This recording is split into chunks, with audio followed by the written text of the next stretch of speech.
Welcome to CAN, Caribbean Affiliate News. My name is Siobhan Gobin. Here are the stories that we're following today, June 20th, 2013. From the Caribbean, in Jamaica, cops on corruption charges bailed. An update on a story from Guyana, slain soldier's alleged lover is detained. Grenada's Prime Minister Mitchell pledges commitment to upgrade the public sector. And new British visa rules are said to be tearing families apart. Details on these headlines and more when we return. 5 million customers use Leica Mobile for affordable international mobile calls, connecting over 2.5 million mobile calls daily, helping our customers stay in touch with their loved ones, whether they be in Asia, Africa, Europe, or the rest of the world. Every 5 seconds, a new Leica Mobile customer joins our growing family, helping you to make affordable international calls across the world. Leica Mobile. Call the world for less.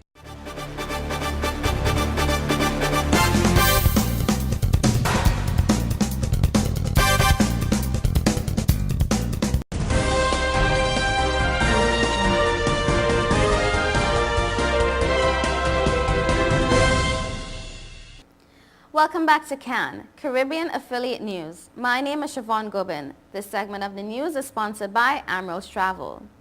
In Jamaica, the 3 police personnel accused of extorting money from 2 men seeking to avoid prosecution in relation to buggery were each granted bail on Tuesday in the sum of $500,000. They are Special Corporal Tyrone Harvey and Constables Ramon Small and Grace Ann Williams. The bail application was made by attorneys at law Sean Kinghorn and Peter Champagne. They were ordered to return to court on September 10th. The court was told that on January 27, the cops were on patrol in Hillshire, St. Catherine when they came upon a parked car. It's alleged that 2 men were inside the car having sexual intercourse. The court heard that the cops told the men to pay them $500,000 or they would be charged with buggery. It's reported that the men were escorted to an ATM where $15,000 were allegedly given to Harvey. It's further reported that the conversation was recorded. A report was subsequently made to the anti-corruption branch, and following an investigation, the 3 were arrested and charged. In Guyana, an update to a story we have been following, police have detained a woman in connection with the murder of Lance Corporal Akini Sampson, who was found dead in his Lamahar Springs home last Friday. The woman is said to have been the slain soldier's lover, and police have received reports that Sampson and the woman's husband had at least 3 altercations over her. Some of Sampson's relatives have claimed that the woman was seen entering his house last week Wednesday, which is the day that he was last seen alive. We understand that detectives are also taking further statements from Sampson's stepson, who found his body after prying open a window and entering the locked house. Sampson was found lying face down in his bed around 1 a.m. last Friday. A postmortem revealed that he had been struck twice in the head and had suffered a fractured skull. Death was due to shock and hemorrhage. Investigators believe that he knew his killer and may have let the individual in. In Grenada, Prime Minister Dr. the Honorable Keith Mitchell has told visiting World Bank officials in St. George's that his administration is eager to press ahead with public sector modernization. Prime Minister Mitchell met with officials of the World Bank to discuss the matters related to public sector management and development. The mission is being led by Ms. Svetlana Proskourovska, public sector specialist at the World Bank. The mission of the World Bank officials is to evaluate 2 projects, namely the Public Sector Modernization Project, funded by way of a loan agreement and was implemented between 2006 and 2013, and Strengthening Personnel Expenditure Management Project, funded by grant funds amounting to $350,000 and implemented between September 2010 and March 2012. Ms. Proskourovska expressed appreciation for the level of commitment at the policy level for public sector management and development. Prime Minister Mitchell again pledged his support for public sector management in Grenada and the wider Caribbean and urged the team of World Bank officials to work closely with the officers from the Cabinet Office and the Department of Public Administration to ensure that the necessary follow-up programs be developed. In Britain, a group of British MPs and peers have claimed in a report that new migration rules for people from outside the European Union are tearing British families apart. According to the report, thousands of Britons have been unable to take a non-European Union spouse or partner to live in the United Kingdom since minimum earnings requirements were introduced last July. The committee added that children have also been separated from a parent as a result of the new requirements. The rules require any British citizen who wants to sponsor his or her non-EU spouse's visa to be able to prove that they earn at least €18,600 a year. The amount rises to €22,400 to sponsor a child, an additional €2,400 for each further child. These new rules are designed to ease the burden of migration on British taxpayers, according to the Home Office. The All-Party Parliamentary Group on Migration is calling for an independent review of the minimum income requirement. Baroness Hamwi, chairwoman of the inquiry, said the committee was struck by the evidence showing just how many British people have been kept apart from their partners, children, and elderly relatives. Sarah Thedder, MP, emphasized that whatever the objective of the policy, children shouldn't suffer as a result. According to a Home Office spokesperson, the rules had been designed to make sure that those coming to the UK to join their spouse or partner would not become a burden on the taxpayer and would be well enough supported to integrate effectively. You are watching Caribbean Affiliate News. We will be right back.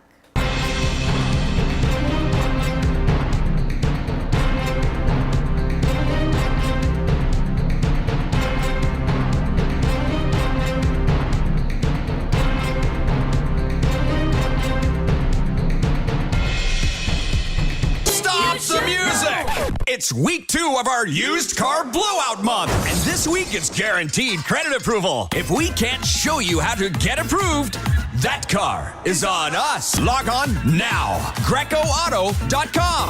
Since we announced Sign and Drive with zero out of pocket and low monthly payments, cars been flying out of Bronx Honda at a record pace. Whoa! New Accord with zero out of pocket for $249 a month, or new Civics just $199 per month, or save thousands with 0% financing. You never had to leave the Bronx to get the best price on the Honda. Bronx Honda guarantees the lowest price in the Bronx. Bronx Honda, East Tremont Avenue. Visit BronxHonda.com. I can't believe your mom let you take your car out. This is awesome. It's time to grow up. You're crazy. Little while Go faster. Stop. it'll all be alright. I raised my son to be careful, Hey, sweetie. but just to be safe, So don't you worry. I got a Subaru. Love. It's what makes a Subaru a Subaru. Coleman Subaru, 1710 North Alden Avenue, Ewing, New Jersey, or ColemanSubaru.com.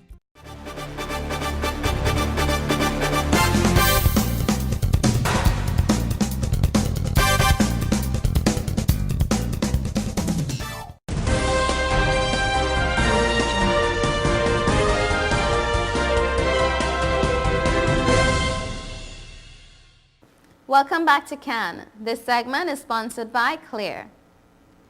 The chairman of the Organization of Eastern Caribbean States, Antigua's Prime Minister Baldwin Spencer, has predicted a bright future for OECS.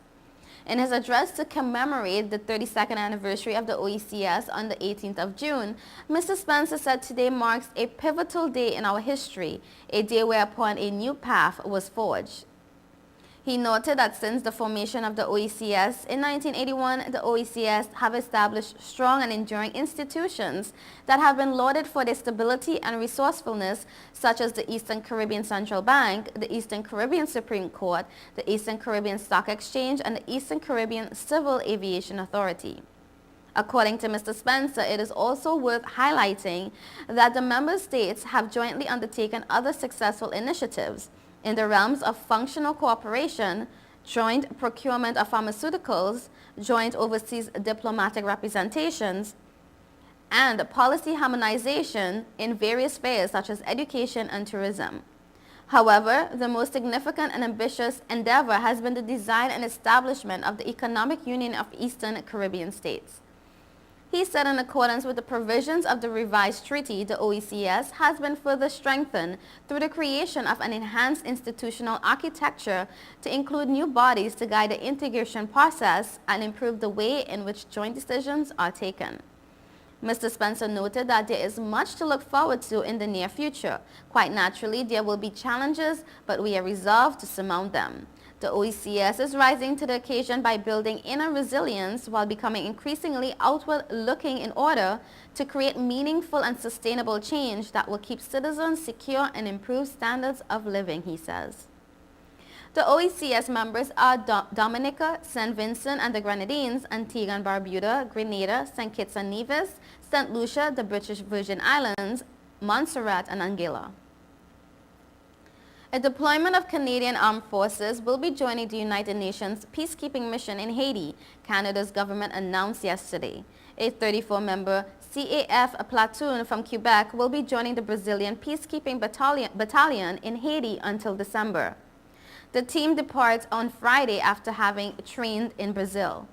Canadians have been part of the MINUSTAH since its inception in 2004, and their ongoing efforts will continue to benefit Haitians and improve Canada's relations with our partners in the Western Hemisphere, said Minister McKay.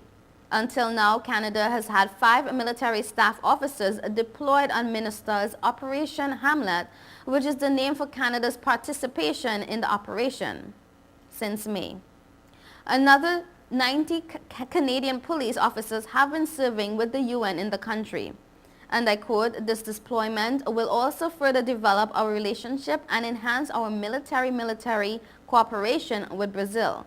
I have every confidence that our personnel will serve with honor and distinction in Haiti, facts in which all Canadians can take great pride," he says. Dominica's Prime Minister Roosevelt Skerrit is heading to Paris this week to meet with representatives of the Agency Francois de Développement for talks on Dominica's geothermal project. Skerrit will lead a delegation including Energy Minister Rayburn Blackmore, Vince Henderson, Edward Lambert, Chairman of the Technical Committee on Geothermal Energy Development, and Permanent Secretary in the Energy Ministry Lucien Blackmore. The visit comes about 2 months after Électricité de France, the French company that is the world's largest electric utility, announced it would be withdrawing from Dominica's geothermal project. The company had originally planned to partner with Dominica on the project and export geothermal energy to neighboring Martinique and Guadeloupe, both of which were partners on the enterprise. At the time of the withdrawal, Skerrit vowed to forge ahead with the project. Dominica said AFD had been a strong supporter of the government's efforts to develop geothermal energy. The talks will cover the country's overall strategy for geothermal development and outline plans for establishing a small power plant to supply electricity to the domestic market, according to a government statement. The government said the visit would also focus on setting up a meeting of donors to invite the country's development partners to continue their collaboration with the government in developing the island's geothermal resource. And Guyana is one of several countries cushioning a long haul of 8 new planes expected to upgrade the air fleet of Caribbean aviation company Liat. The company says by month end their passengers could be flying in optimal comfort, as the airline has commenced their refleeting process with the new ATR 72-600 aircraft. The airline saw the delivery of the first air carrier last Thursday, making its way from France to Antigua. Another, manned by Guyanese pilot Chris Cameron, made a 1-hour fuel stop at the Chadi Jagan International Airport on Sunday, flying almost halfway around the world from Toulouse to the Canary Islands to the Cape Verde Islands to Recife in Brazil, to Guyana, and finally to St. John's, Antigua. A grand ceremony was held in Antigua on Sunday to welcome the new small crafts for interregional service. It is expected that by December, Liat will completely replace its existing 14 Dash 8 planes, commencing with 4 68-seat ATR 72-600 and 4 48-seat ATR 42-600s. Liat officials said that the fleet is being leased from GECAS, the GE Capital Aviation Services. You are watching Caribbean Affiliate News. Stay tuned.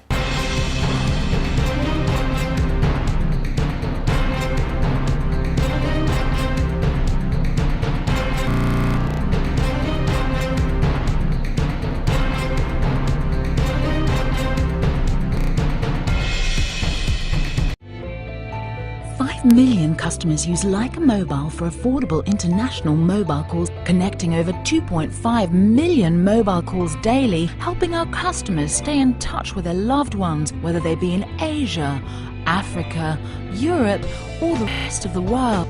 Every 5 seconds, a new Leica Mobile customer joins our helping you. Stop the music! It's week 2 of our used car blowout month, and this week it's guaranteed credit approval. If we can't show you how to get approved, that car is on us. Log on now. GrecoAuto.com.